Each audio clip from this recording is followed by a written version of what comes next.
আজি হ'ল দামোদৰ দেৱতী, সেইবাবে নামঘৰলৈ যাবলৈ ওলাইছোঁ আৰু এতিয়া মই নামঘৰলৈ গৈ থাকোঁ। আৰু এই নামঘৰত আমাৰ বিধায়ক মহোদয়ো আহিছে আৰু চাওক মানুহৰ ভিৰ কিমান লাগিছে।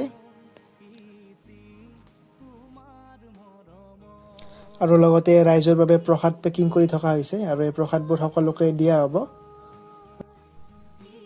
আৰু ইয়াত চাহ বনাই থকা হৈছে, চাহৰ লগত আছে নিমকি, জিলাপি, এইবোৰেৰে ৰাইজক চাহ দিয়া হ'ব। আৰু এইফালে ৰাজহুৱা ভোগৰ আয়োজন কৰা হৈছে আৰু ইয়াত আইটেমবোৰ আছে, দেখুৱাই দিছোঁ বাৰু। আৰু লগতে ইয়াতে সকলোৱে মিলি ভোগ খাই আছে। ময়ো এতিয়া ভোগ খাবলৈ লৈছোঁ আৰু ইয়াতে দালি, চব্জি, ভাজি এইবোৰ আহি গৈছে আৰু বাকী আইটেমবোৰো আহি আছে। আৰু এতিয়া পনীৰ আহি গ'ল, এতিয়া মই খাই লৈ লগ পাই আছোঁ। আৰু এতিয়া সন্ধিয়া নাগৰণ নামৰ অনুষ্ঠান এটি আছে